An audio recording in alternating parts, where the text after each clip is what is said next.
um mentor, um Saul e um Golias. Depois eu vou te explicar, você está no meio, né? E eu fico feliz de ter amigo, mentor, ainda bem que não é Saul e nem Golias. Você já entendeu, né?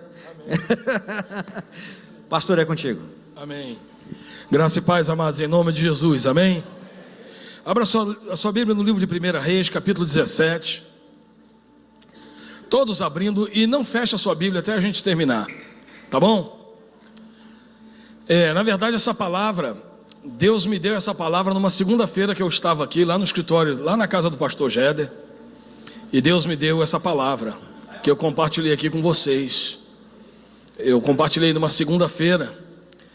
Mas depois que eu li na semana passada um livro do escritor americano Charles Swindoll, a biografia de Elias, aí eu me especializei no Elias e eu vou repregar essa palavra agora com mais informações, com muito mais coisas que vão realmente te impactar, porque me impactou e mudou a minha vida, meu coração, meu entendimento sobre esse texto e sobre aquilo que Deus tem para a minha vida, aquilo que Deus quer fazer na minha vida e na tua vida, em nome de Jesus, amém? Irmãos, eu estou ainda sob o efeito de uma notícia terrível que nós recebemos na quinta e na sexta-feira pelos jornais a respeito do desemprego no Brasil, né? Então preste atenção nisso, principalmente você que está desempregado. Aliás, você que tem emprego também, para você não cair nessa estatística. No Brasil atualmente tem 12 milhões de pessoas desempregadas. O que significa 12 milhões? A grande São Paulo inteira, que é a maior capital do Brasil, e toda a sua região metropolitana, desempregado. Pra você ter uma ideia, tem países da Europa que não tem a população equivalente aos desempregados no Brasil. Então é muita gente desempregada. Fora isso, tem as pessoas que estão subempregadas, e aí são mais 10 milhões de pessoas que estão trabalhando sem carteira assinada, trabalhando meio expediente, assim por diante. E existe agora uma nova categoria que o IBGE criou, e essa foi que me escandalizou e me deixou chocado, Raniel.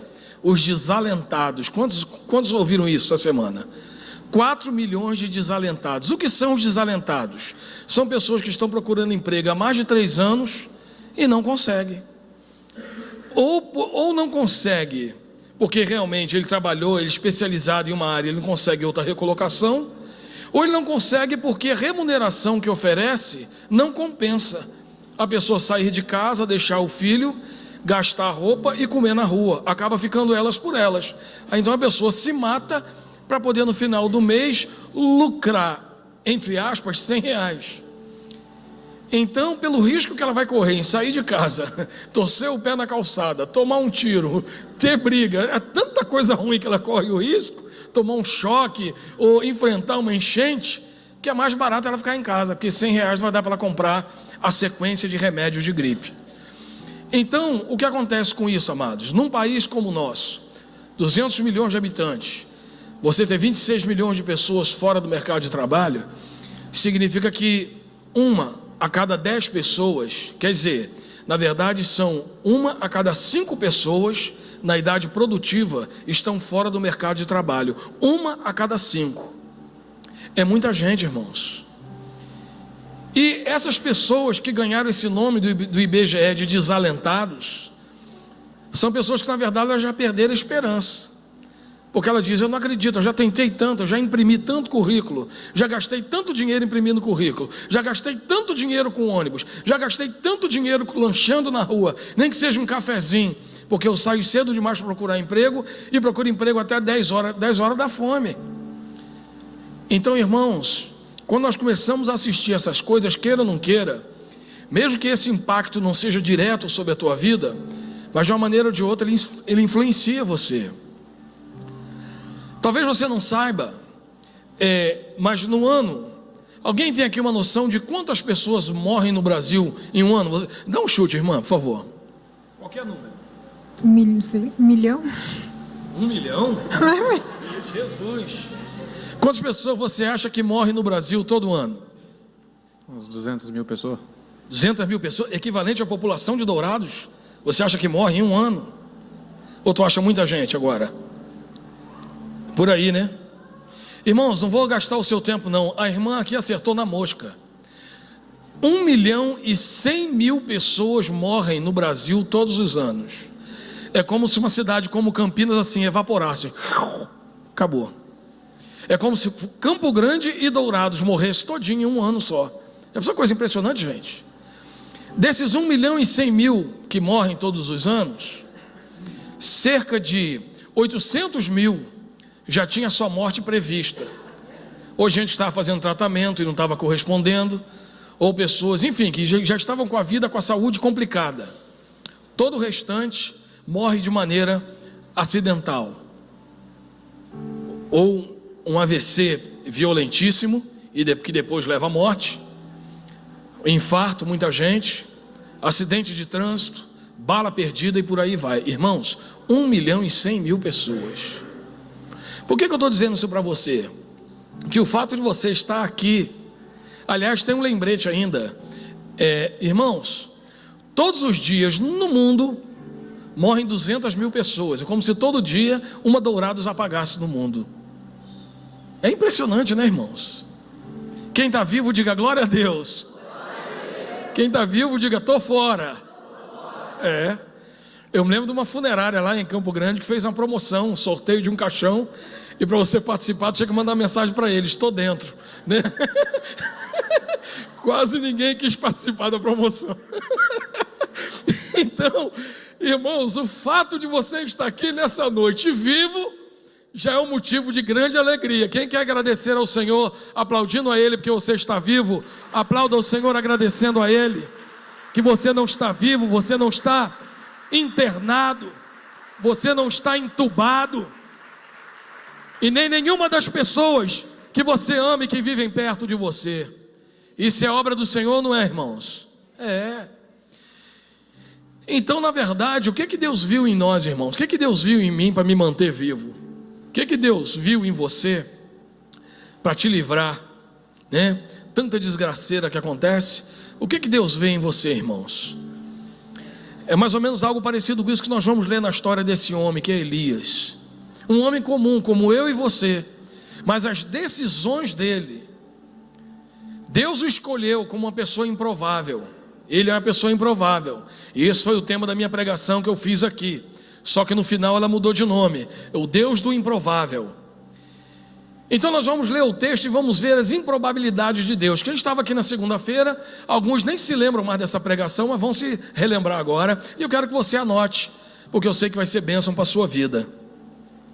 Olha só, Elias alimentado pelos corvos, o homem improvável chamado para ser imbatível. Elias morava numa cidade de Tisbe, em Gileade. Ele disse a Acabe: juro pelo nome do Senhor, o Deus de Israel, a quem sirvo, que não cairá orvalho nem chuva nos anos seguintes, exceto mediante a minha palavra. Depois disso, a palavra do Senhor veio a Elias e disse: Elias, saia daqui, vá para o leste e esconda-se perto do riacho de Querite, a leste do Jordão. Você beberá a água do riacho, e eu já dei ordens ao corvo para te alimentar naquele lugar. E ele fez o que o Senhor lhe havia dito. Foi para o riacho de Querite, a leste de Jordão, e ficou lá. O corvo então lhe trazia pão e carne de manhã e de tarde, e ele bebia a água do riacho. Algum tempo depois, o riacho secou por falta de chuva, porque o próprio profeta Elias falou que ia parar de chover. Então a palavra do Senhor veio a Elias dizendo: vá imediatamente para a cidade de Sarepta de Sidom e fique por lá. Ordenei a uma viúva daquele lugar que lhe forneça comida. E ele foi. Quando chegou à porta da cidade, encontrou uma viúva que estava colhendo gravetos. Ele a chamou e perguntou: pode me trazer um pouco d'água numa jarra para eu beber? Enquanto ela estava indo buscar, ele gritou: ei, por favor, me traga também um pedaço de pão. Mas ela respondeu: juro pelo nome do Senhor, o teu Deus, que não tenho nenhum pedaço de pão, só um punhado de farinha num jarro e um pouco de azeite numa botija. Estou colhendo uns 2 gravetos para levar para casa e preparar uma refeição para mim e para o meu filho, para que a comamos e depois morramos. Elias, porém, lhe disse: não tenha medo, vá para casa e faça o que disse, Mas primeiro faça um pequeno bolo com o que você tem e traga para mim. E depois faça algo para você e para seu filho. Pois assim diz o Senhor, o Deus de Israel: a farinha da vasilha não se acabará, e o azeite na botija não se secará, até o dia em que o Senhor fizer chover sobre a terra. Ela foi e fez conforme Elias lhe dissera. E aconteceu que a comida durou muito tempo para Elias e para a mulher e sua família, pois a farinha na vasilha não se acabou e o azeite na botija não se secou, conforme a palavra do Senhor proferida por Elias. Amém? Então, a primeira coisa que nós vemos aqui, irmãos, que Elias é um homem improvável. O que diz em algumas versões? Elias o Tisbita, ou Elias de Tisbe. O que era Tisbe, gente? Era um distrito dentro de Juti. Quem já foi em Juti, levante a mão aí. A maioria, né? Qual é a população de Juti? 6.000 pessoas. Eu estive lá alguns meses atrás. Para você ter uma ideia, a minha igreja tem 6.000 membros. Ou seja, a membresia da minha igreja é o tamanho da população de Juti. Você vê como é que Juti é grande. Agora você imagina um distrito de Juti, irmão. Então dizem que o pessoal que mora no distrito de Juti tem que ir para Juti para caçar, porque nem os animais vão nesse distrito, tão longe que é. Eles ficam ali por Juti mesmo. Então a cidade é tão no interior que eles têm que ir para a cidade para caçar, para ver se encontra alguma coisa. A mesma coisa era Tisbe. Tisbe era muito longe, irmão, uma coisa absurda, era tudo contramão. Agora você imagina Deus pegando alguém como eu, como você, de algum lugar desconhecido, de algum lugar que não tem fama, algum lugar que não tem projeção, e chegar e falar: é você que eu quero usar e te transformar de improvável para imbatível. Quem é improvável, levante a sua mão aí e diga: com muito prazer. Irmãos, a maioria das pessoas aqui são improváveis. A maioria de nós somos improváveis até para ter conhecido Jesus. A maioria de nós não merecemos ter a salvação. Quer dizer, ninguém merece, na verdade. Mas a maioria de nós já blasfemamos, já mentimos, já fizemos tanta coisa que desagrada o coração de Deus. Mas nós vemos aqui Deus trabalhando dessa maneira. Então o texto começa dizendo: olha, Elias de Tisbe, em Gileade, era só para ter uma referência. Olha só, Gileade disse para Acabe. Quem era Acabe, irmãos? Quando você lê a história de Israel, qual foi o primeiro rei de Israel, irmãos? Saul. Quem foi o segundo? Davi. E o terceiro? E depois de Salomão? Aí não teve mais um único rei, né? Porque os filhos de Salomão dividiram o reinado. Então ficou Jeroboão de um lado e Roboão do outro.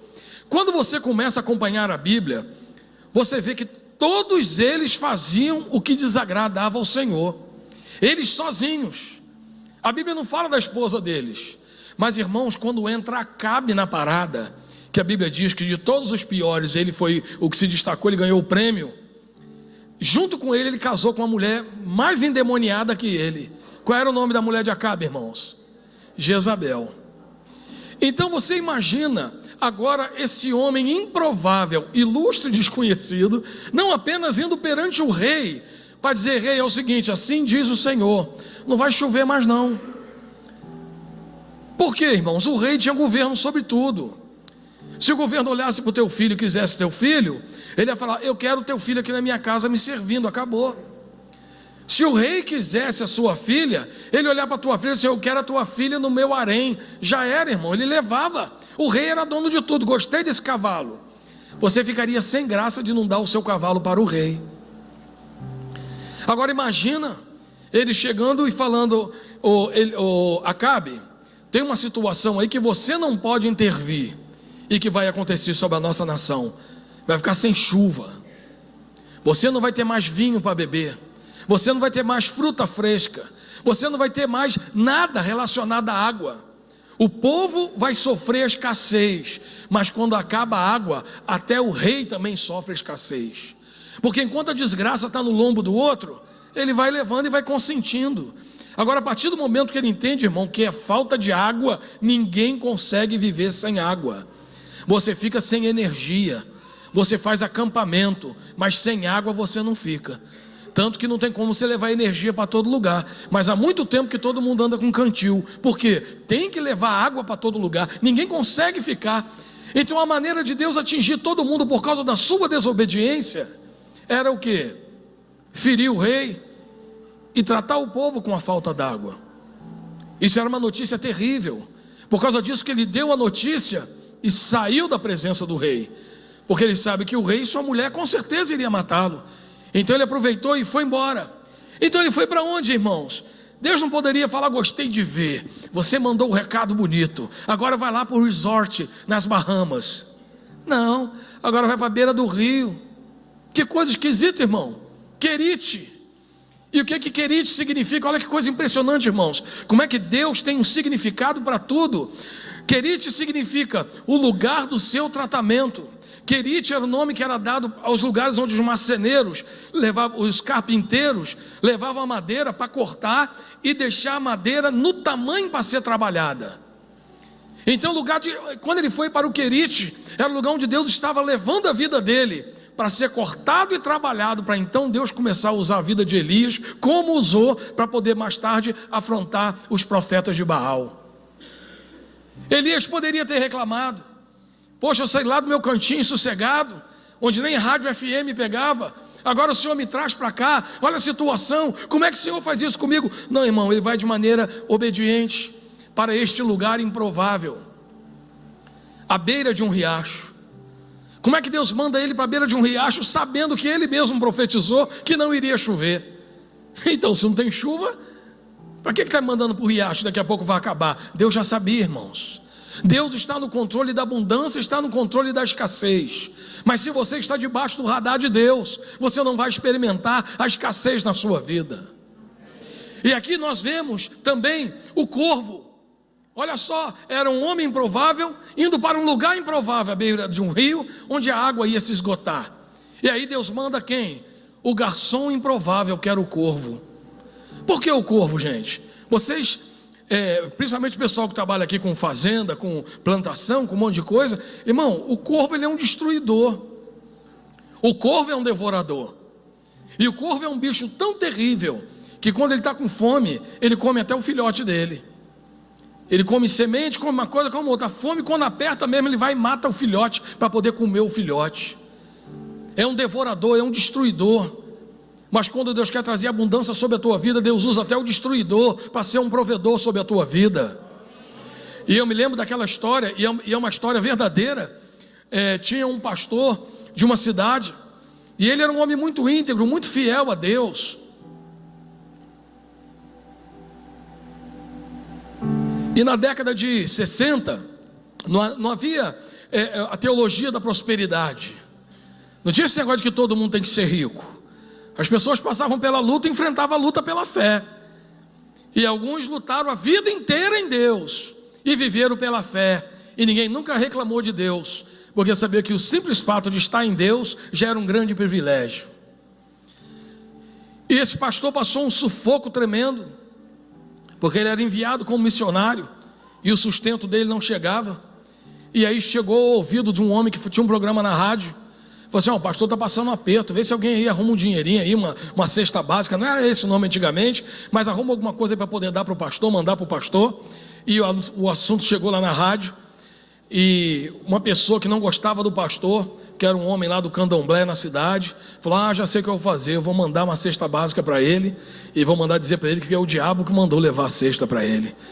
E aí ele chegou, fez uma cesta boa, mas aquela cesta mesmo, sabe, né? Não é cesta básica não, é cesta com Nutella, peito de frango defumado, aqueles negócios assim que você, quando vê na tua casa, você começa a falar em língua estranha. Então, já estou vendo Deus tomar a vida de um irmão ali, ó, que levantou a mão com vontade. Então, olha só,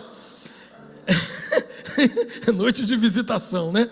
Então, olha só, irmãos, era uma compra assim. Aí chegaram e levaram lá para o homem. E o homem chegou: ok, tá, bota ali. E a pessoa falou assim: o senhor nem vai perguntar quem é que mandou? Ele: quem mandou? Foi o diabo. É assim mesmo, quando Deus manda, o diabo obedece.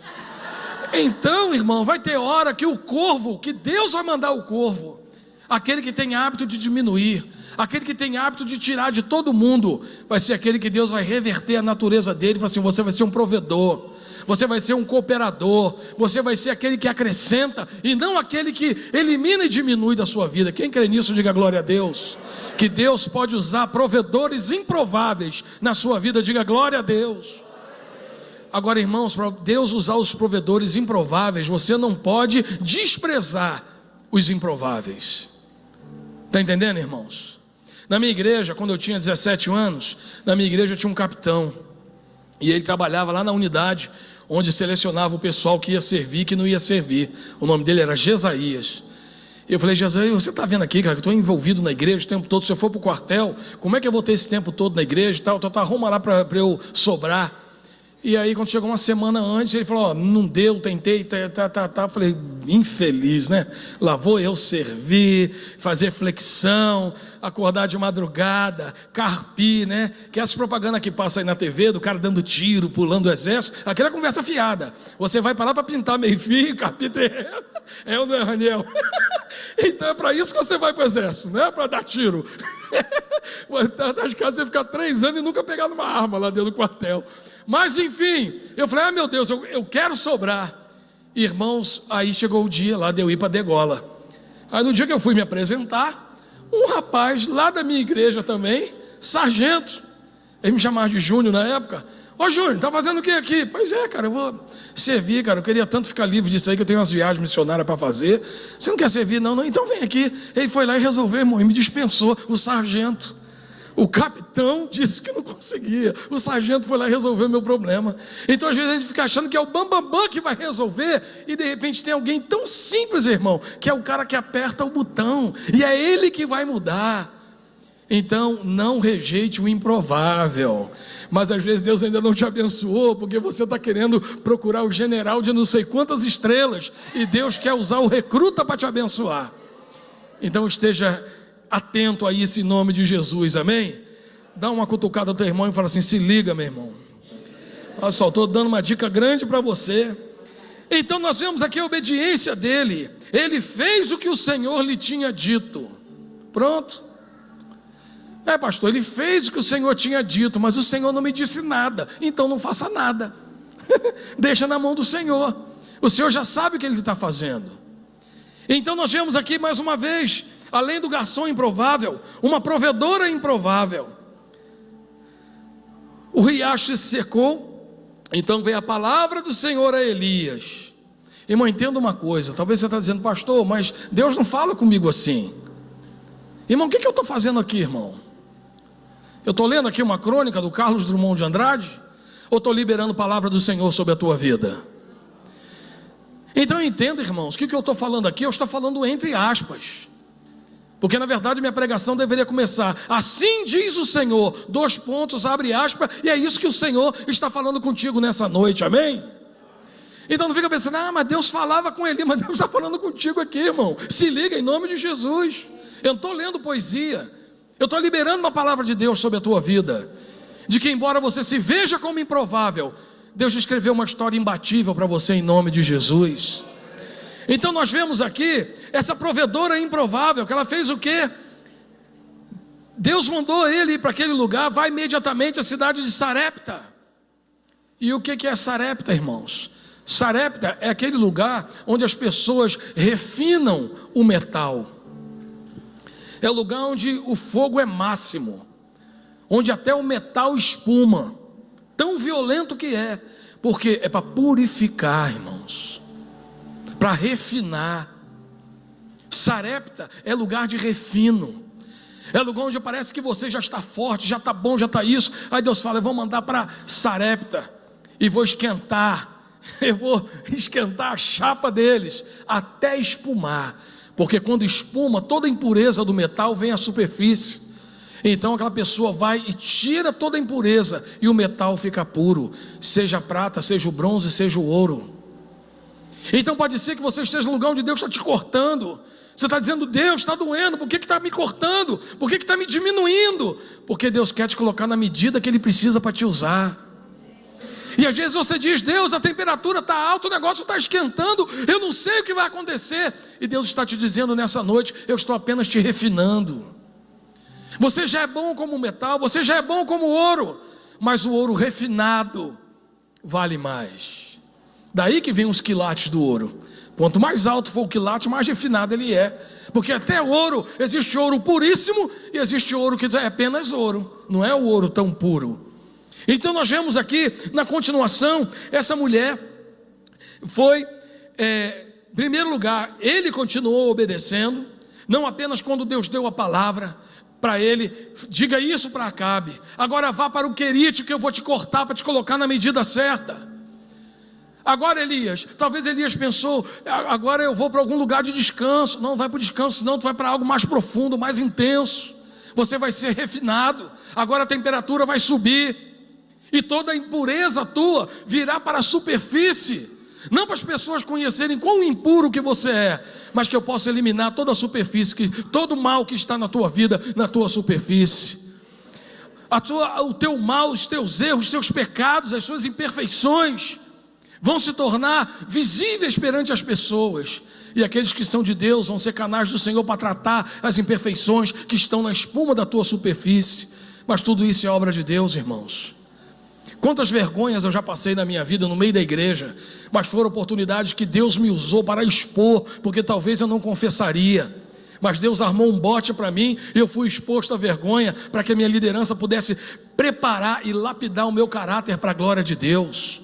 Então entenda que existe um momento em que, se você não for pela confissão, você vai pela demonstração do seu pecado. Mas o que Deus quer é que você seja tratado, para que Ele possa te usar com poder e autoridade, e que você possa viver a vontade dEle na tua vida. Quem aceita essa palavra, diga glória a Deus. Então nós vemos aqui depois um pedido improvável. Ele a chamou e perguntou: pode me trazer um pouco d'água numa jarra para eu beber?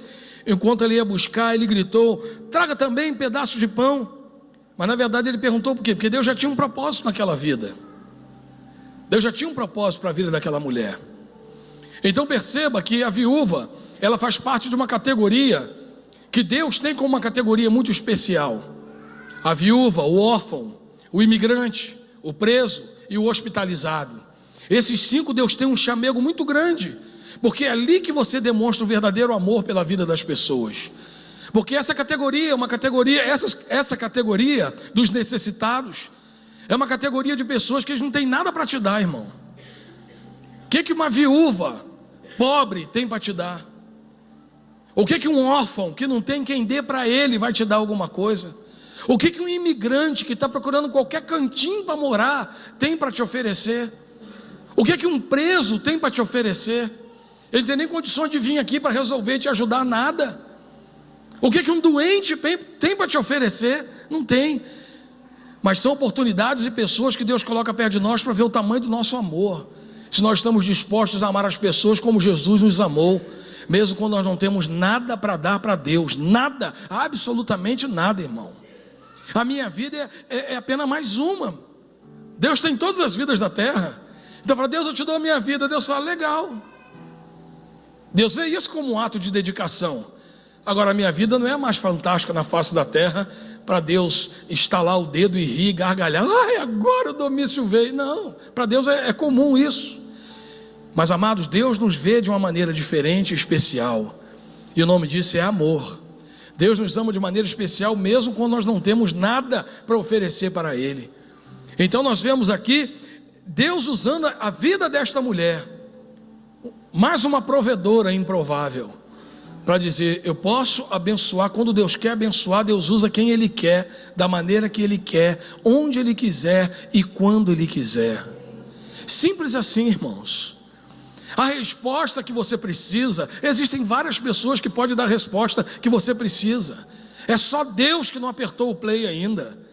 Mas vai ter uma hora que Deus vai olhar para o relógio e vai dizer assim: ó, é a hora, entrega lá. Pronto, irmãos, é simples assim. Então, até que isso chegue, não adianta você se estressar, não adianta você se deprimir, não adianta você ficar com ansiedade. Só adianta confiar, irmãos. E eu estou pregando para vocês e pregando para mim, porque só Deus sabe as esperas que eu estou na minha vida. E ainda bem que o ouvido mais próximo da minha boca é o meu. Então é muito bom pregar, porque eu mesmo estou ouvindo, estou recebendo e estou sendo fortalecido em fé através desta palavra. Então você precisa crer nisso em nome de Jesus. O teu comportamento é que revela para Deus o tamanho da sua fé. Deus conhece você. Amados, eu me agarro sempre na ideia de que Deus está no controle de todas as coisas. Deus está no controle absoluto. Deus sabe o que eu preciso. Deus sabe quem tem o que eu preciso. Deus sabe onde os meus papéis estão. E Deus sabe que tem gente que passa todo dia batido pelos lugares onde meus papéis estão e ninguém mexe em nada. Mas, irmão, a hora que Deus quiser, Deus faz um diretor descer e falar: cadê aquele papel do Domício? Porque Deus sabe, irmão, Deus comanda. Então não adianta eu ficar estressado, não adianta eu ficar ansioso, não adianta eu ficar triste, não adianta eu questionar a Deus, não adianta querer dar carteirada, não adianta, irmão, isso só piora a sua condição emocional, espiritual, física.